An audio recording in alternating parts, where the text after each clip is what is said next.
Well,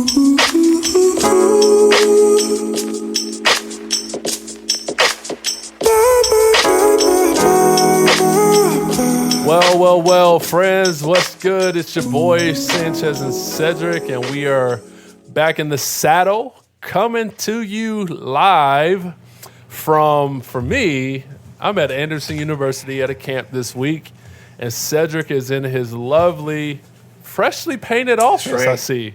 COVID projects. Nice. COVID projects. Nice. Yeah. Nice. I feel good about it. It looks great. Mm-hmm. Shout out to my wife. She's doing this while I was probably cooking.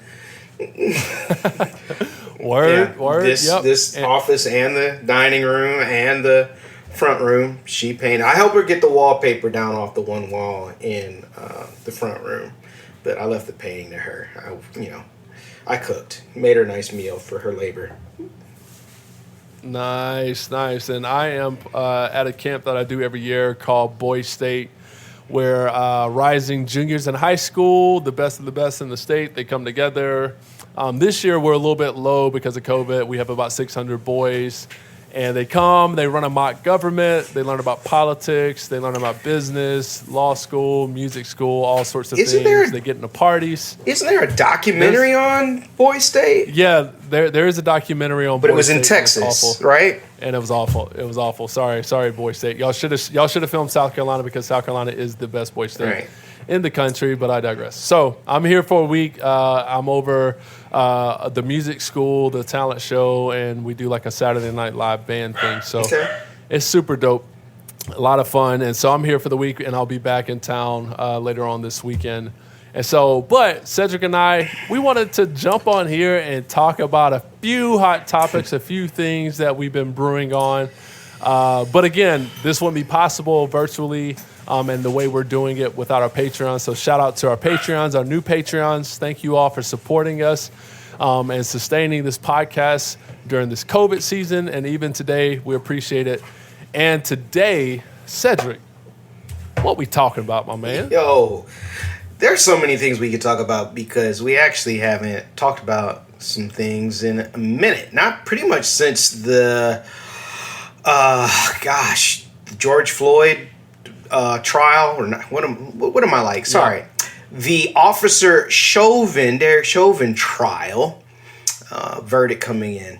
But maybe a few weeks after that, of course, Ray was in the house, doing his thing. Mm-hmm. The third member of the trio. But, today, it just so happens that the federal government has officially made Juneteenth a federally recognized holiday. June 19th. Yep. How you feel about that? Well, before I what am I talking about? We on here so I can tell what I think about it. Before I express or share how I feel about it, I feel like we should, just in case, explain to the people at home listening what Juneteenth is in like 30 seconds or less. Okay, let's do it. All right. You doing it or I'm doing it? You go for it. So Juneteenth is the day that the Emancipation Proclamation was read in Galveston, Texas, the farthest reach of the United States territory at the time. It was read on June 19th, 1865, approximately 2.5 years after the Emancipation Proclamation was originally written into law on January, 1st, 1863. So it took that long for word of liberation and freedom for slaves to reach the farthest reaches of our country. So that's the day that African Americans have traditionally celebrated the end of slavery. It is, in essence, Black American Independence Day, because Lord knows July 4th, 1776, Declaration of Independence was not for us. Facts. Yeah. No lies detected. And so again, Juneteenth, it's for some folks, they've been celebrating it for years, but it's grown popular over the last couple of years, which is cool because of the awareness and that sort of thing. But one of the thoughts I had this week, or actually today, this morning, I was doing a seminar for a large organization, and I was one of the panelists, and I was, it came up about allyship and social action and social impact. And I said, so what do we do now with Juneteenth and the 4th of July? Because those are very conflicting, in my opinion. And so how do we reconcile those things? So reconcile. So we still haven't figured out that Cinco de Mayo has nothing to do with Mexican Independence Day. Facts. Right. That's just an American national holiday. Let's take care of that one first, even though that's not even a federally recognized holiday. That's just white people appropriating ish. Right. And so again, with Juneteenth, the question was, do you think that this is something like is essentially something to be celebrated, or is this bill just kind of smoke and mirrors, right? Like, is it just a distraction to shut people up? It's kind of like when in the Christian context, it's like somebody bringing a black pastor in on stage to say, oh, we're not racist. Look, we have this black friend coming to speak, but we're not going to change or address the racism or the things and the systems that got us here. And so with Juneteenth, we're going to make it a federal holiday. But wait, didn't 30-something states just signed a law into place about protesting? Wait, aren't we dealing with voter suppression right now in a few states, particularly the state of North Carolina? Right. Didn't we just refuse to have a deeper, in-depth investigation into the events of January 6th? Right. But white nationalism, trying to have they had an insurrection. It failed, fortunately, but yeah. But wait, Cedric, wait. Shouldn't we be grateful? Isn't this what we wanted? Listen. Let's keep it really real. So the question is, should it be celebrated, or is this just smoke and mirrors? It's both. Okay, it's both. Can black people celebrate Juneteenth? Yes, we've been celebrating before it was a federally mandated holiday. So when you say celebrate, that's the first thing that goes to my mind. Now, should we celebrate it becoming a nationally or recognized holiday? That's where I have mixed feelings, and that's where the smoke and mirrors part comes in. Because it is not lost on me and many others that this comes in the midst of such a wide push across the country to ban the teaching of critical race theory in schools, in places of education. And let's be clear without going really in depth, because we're going to do a different episode on CRT and go more in depth. These attempts to ban CRT from academics is like a push to ban the designated hitter in the National League and Major League Baseball. Right. They don't even have a DH. Like, you're banning something that doesn't even happen except for interleague play. Right. Well, it's because, number one, nobody knows what the hell they're talking about. So one side is talking about the actual meaning of critical race theory. The other side is either talking about critical theory, or they're not talking about what critical race theory is, and they come up with their own thing. And they're defending Christian or nationalism, white nationalism, if anything, more so. Right. That's where the smokescreen comes in, right? Because what in essence has gone on is that you have a group of people who have basically pushed up against not critical race theory, only critical race theory in name. What they are actually pushing up against is anti-racism training. Right. And they're also pushing up against the accurate telling of history, of including history being told by the historically marginalized and oppressed. We want to continue to whitewash history. We want to continue to keep the story in the hands of the victors, right? Because as we said many, many, many podcasts ago, to the victor does not go the spoils necessarily. To the victor goes the story. And they don't want to give up the power of story. Yep, and kind of what I alluded to last podcast maybe about one of my favorite movies, Now You See Me, kind of like the magic trick and the art of distraction. So Juneteenth is the magic trick, but the real trick is actually going on. Is to distract you from these arguments about critical race theory, these issues with voter suppression and everything else going on. So let's push this Juneteenth thing, because that's really not a threat, and besides, it gives us another day off in the year, and let's get everybody up, excited about that, and focus off of what we really don't want to happen. And that's for us to be honest and accountable to America's history with racism and white supremacy. Right. So my fully cynical self is like, so basically what this amounts to is that Colt 45 is going to be to Juneteenth what Corona is to Cinco de Mayo and what Guinness is to St. Patrick's Day. That it basically become this day that's appropriated so that those deemed white can go ahead and show how not racist they are by celebrating Juneteenth and appropriating black culture inaccurately for a day, like we do with Cinco de Mayo, right? And on how, on St. Patrick's Day, everybody and their mama is Irish. In years to come, Juneteenth, we gonna be hearing people talking about, I did what is it, 21 or 23 or Ancestry.com. Ancestry.com. Right. And they was like, well, I took it and I am 1/10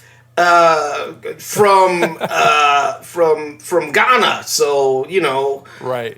My people, I'm one of you. I'm black. Right. Right. Right. It's like, okay, let me ask you a question. You ever been following the story? You ain't been following the story. You ain't black. Right. Yeah. Or you passing. right. Yeah. Passing for white. So right. And so again, I'm not taking away from the celebration of Juneteenth, and again, because we gonna celebrate it regardless.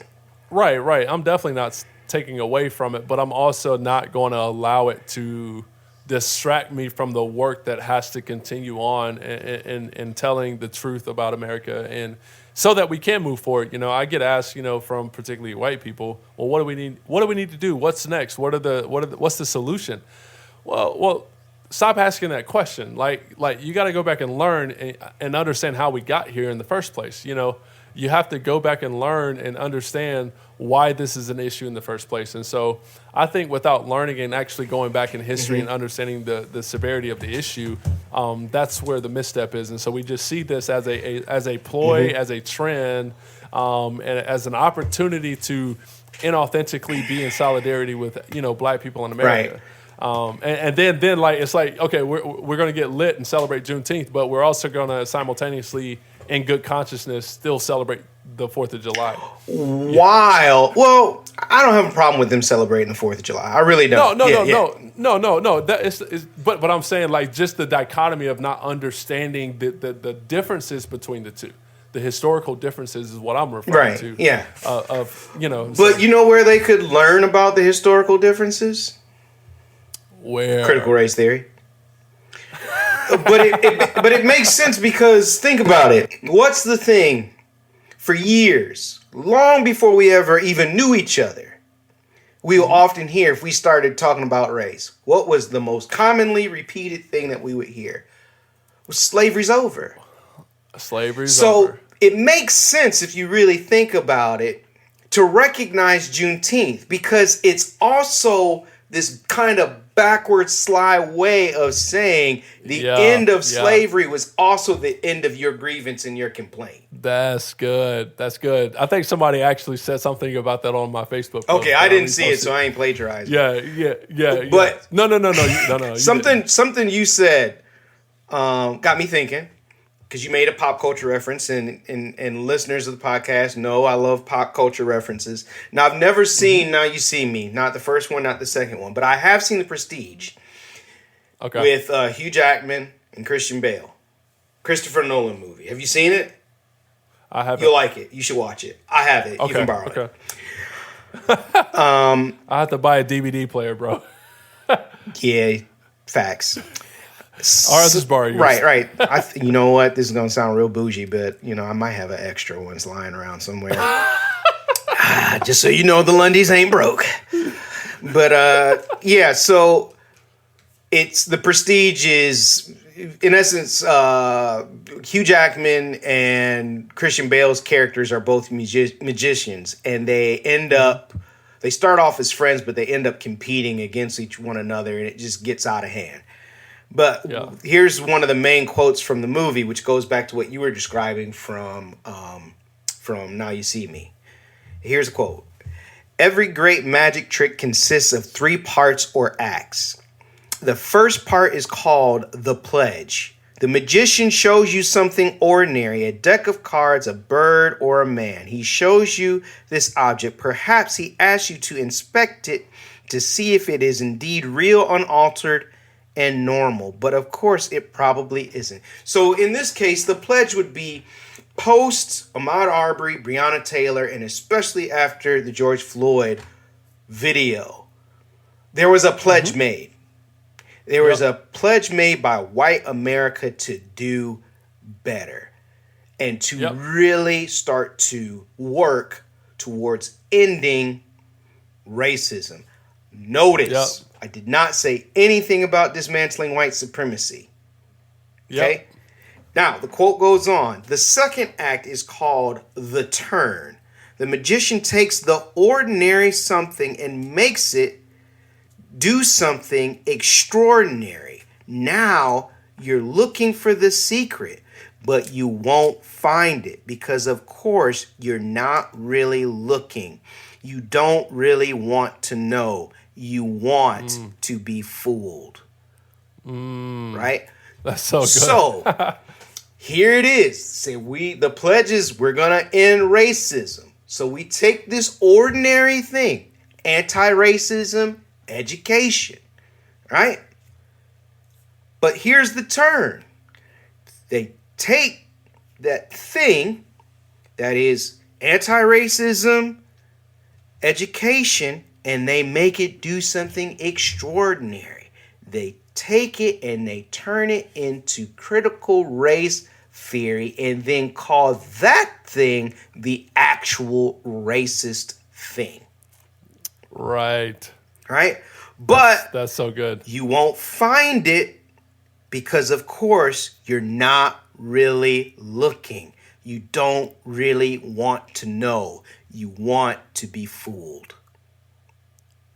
Dude, that's so good. But you wouldn't clap yet because making something disappear isn't enough. You have to bring it back. That's why every magic trick has a third act. The hardest part, the part we call the prestige. In this case, the prestige is we're going to federally mandate Juneteenth as a holiday and ignore the fact that we just tricked everybody into thinking that we have actually fulfilled our pledge when we have not at all. We could just end the podcast right there. Yo, that is fire. That is fire. And it's so true. It's so true. And that's why I'm a proponent of like studying history, and just really, really paying attention. You mean analysis? In a more I'm sorry. I need to let you talk, but I couldn't help it. I mean, I try to be, nice and cordial and, a softball, but yes, just basic analysis of what's going on, because everything you just said is exactly what happens every time there's something like this going on culturally. Whether it's with a shooting of an unarmed black person, whether it's trying to get bills passed, we're going to figure something out to deflect. We're going to give the people something to deflect, but at the end of the day, we really don't want to, because we're just more about deception and maintaining than we are actually changing. Yep, while we totally dismantle voting rights in technically the most legal way we can, but in essence, violate people's voting rights. Because let's remember, there was two things going on at the same time. There's this push against anti-racism, and then there is this total adjustment to voting laws to make sure that what happened in November doesn't repeat itself. Right. Which is intentional. Right.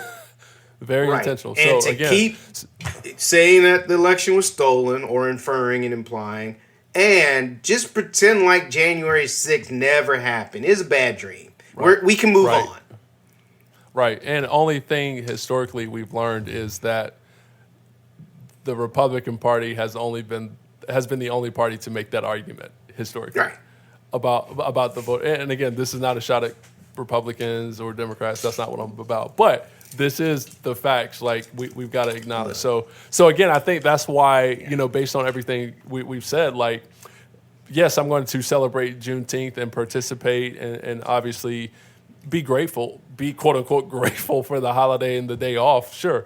But I'm also not going to be fooled and naive to think like that's a huge step in the right direction. Right. But also, you know what I'm saying? Yeah, no. I mean, you're absolutely right. It's a convenient step in the right direction. Right. And it plays into the hands of those that are wanting to distract everybody else from what's going on. Because if we can just get the pressure off, if we can just get the culture, the Americans' knee off our neck for a second, then we'll be fine. Right. We can give them Juneteenth. We'll make a big deal out of it. We'll market it and we'll celebrate it. We'll probably do something national on Saturday for it, right? But underneath, what other bills are going to be sliding on this table? Right.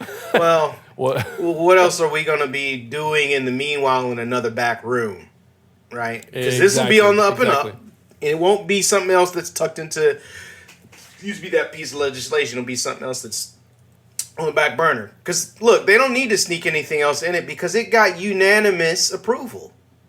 Right. Which tells you it ain't threatening to anybody to make this move. Unlike a commission to fully investigate the events of January 6th. Unlike calling a spade with dismantling the 13th Amendment. Right? And the Voting Rights Act. So that's what I meant to say, not the 13th Amendment, but the Voting Rights Act. But, I mean, let's keep it really real here because I would be amiss and I would dishonor my own direct ancestors if we didn't also acknowledge the truth about Juneteenth or the significance of Juneteenth. Mm-hmm. Juneteenth did not result in all the slaves being free. No. We need to remember that the great liberator, as he is known, Abraham Lincoln, did not free all the slaves. No. The Emancipation Proclamation only freed the slaves in the current, at the time, Confederate States of America. It did not end slavery in the Union.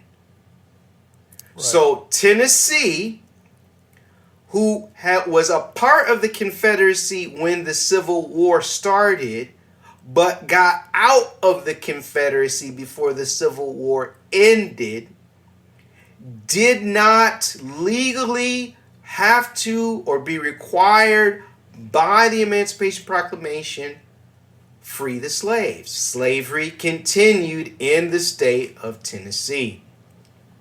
Right. And my great grandfather was a runaway slave from the state of Tennessee.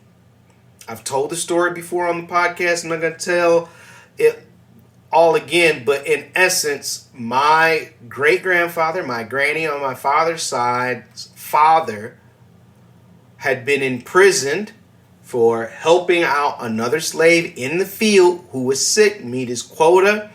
Somebody, whether it was his slave master or another slave master, got upset about this, put him in jail, or at least, here I go. I'm telling the story the way I was originally told it, and then one of the times I was home over Christmas recently, my dad said that's not what happened.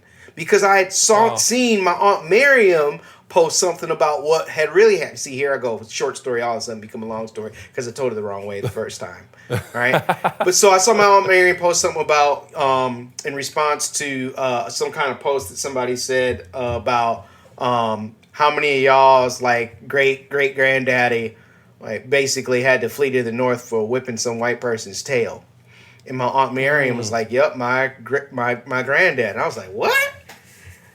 Wow. And so I asked my dad about it. He said, "Yeah." He said, "Wasn't that your grandfather, your great grandfather? My grandfather had this is my dad speaking, saying my grandfather had helped out another fellow slave. It was the fact that he had beat." He whipped some white dude's ass. Yeah. Because the guy tried to make a sexual advance on his wife. Wow.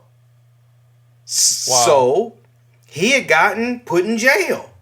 Which of course they were going to kill him. Back then, putting your hands on some white man. Right. Wow. Right. So that's crazy. Somebody else, a white man, mind you, knowing what was right, knowing that my great-grandfather was innocent, freed him from the jail in the middle of the night, told him to change your last name and head up north and don't look back. Wow. Oh, wow, dude. Yeah. That is crazy. Yeah. That is crazy. Wow. Point being, wow. Juneteenth wasn't even emancipation for all the slaves. Let's keep it real. No, not at all.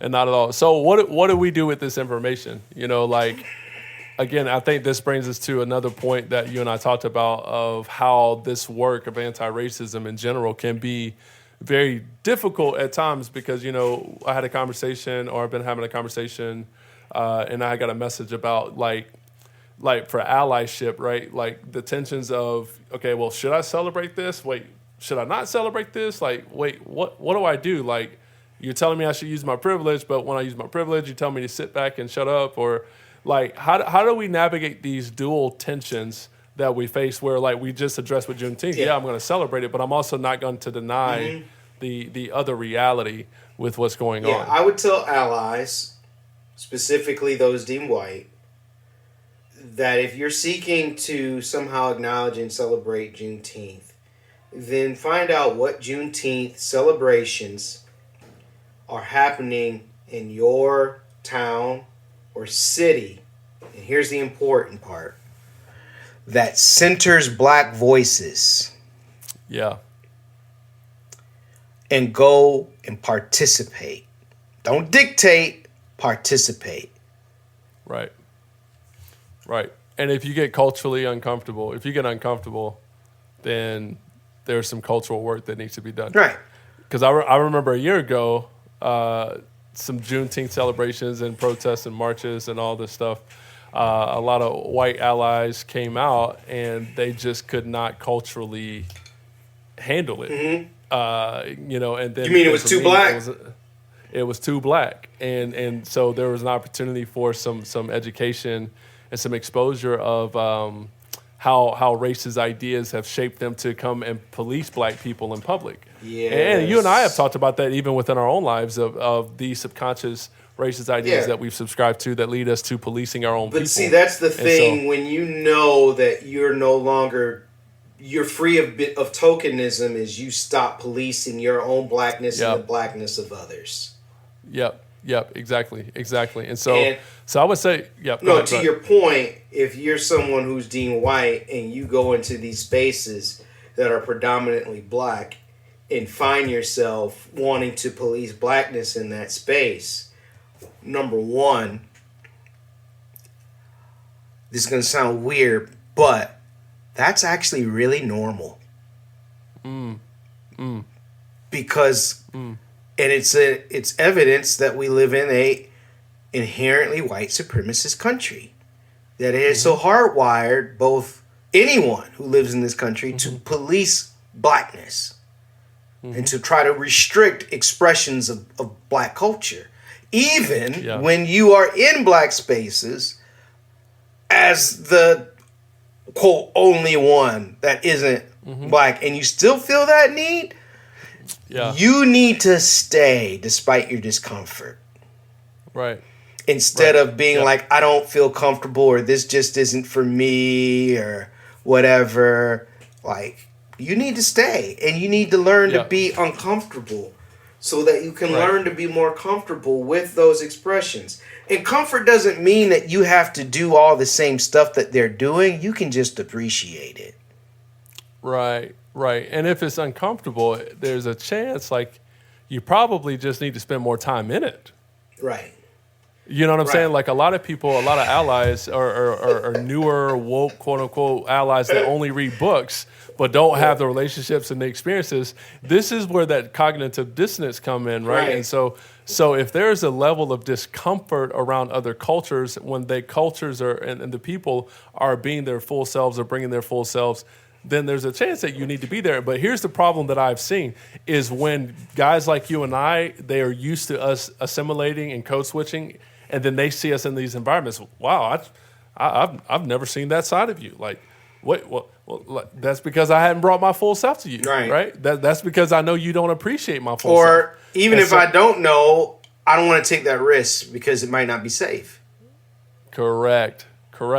And so this is that tension that we're talking about. Right. And so again, I think, again, I challenged this organization that I spoke to this morning, like, yo, so how many of y'all are willing to go sit and submit to black leadership and black culture while celebrating? Like, if you're wanting to talk about social impact, like, how are you guys socially going in places where you are not the authority, you are not the ultimate authority and voice and loudest voice in the room? And so I think putting yourselves in these environments, in these spaces, it gives you an opportunity to grow, and it gives you an opportunity to see why black culture, like, learn more about black culture, but learn the perseverance and learn and appreciate why we as black people are particularly proud of who we are, given the history, given the circumstances, given everything that we have and continue to go through. And if you find yourself in that space and uncomfortable, then may it also be a sign to you that having a black friend isn't enough. Whoop. What's that little I can't even do the little buzzer, you know. Yeah, man. Yeah. Dropping bombs. Yeah. So, I mean, and to your point, I mean, we were maybe going to do a whole different episode on this, but since we're talking about Juneteenth, might as well bring it up, because this is a good example of what kind of event to avoid. So this is the description that the historic Latta Plantation in Huntersville, North Carolina, just north of our hometown, Charlotte, was going to have on Saturday, June 19th. You will hear stories from Massa himself, who is now living in the woods. Federal troops, parenthetically Yankees, have him on the run, and his former bondsmen have occupied his home and are now living high on the hog. Hear how they feel about being freed men. The overseer is now out of a job. What will he do now that he has no one to oversee from can see to can't see? White refugees have been displaced and have a story to tell as well. Confederate soldiers who will be heading home express their feelings about the downfall of the Confederacy, and then goes on to give the details of the event, including how much it cost. Yo, notice how much that description it centers white people. I mean, we got hear how they feel about being freed men, right? But who else are we hearing from? We hear from Massa himself about hiding out in the woods, right? And being on the run from Yankee troops, and the overseer's now out of a job. What will he do? Let's hear from the overseer. Let's hear from the white refugees. Let's hear from the Confederate soldiers. We have 4 different representations of white voices in this description of that event. Facts. And there's some folks, someone who I know personally, respect, friends with, we can still break bread, who would say, well, you know, they're telling the story. They're telling all sides of the story and the perspective, and you know that you don't need to apologize. But you know, well, don't you know it was a black historian that planned this too? Listen, You and I know both from personal experience, when you are a black person working in a predominantly white organization, sometimes you unnecessarily take one for the team just to fool yourself into thinking that you might have some future influence. Yep. And you will let some white racist BS nonsense happen and give approval to it, right? So that you don't lose your influence and impact in that place because you think you're making a difference when you are just being used as a mascot.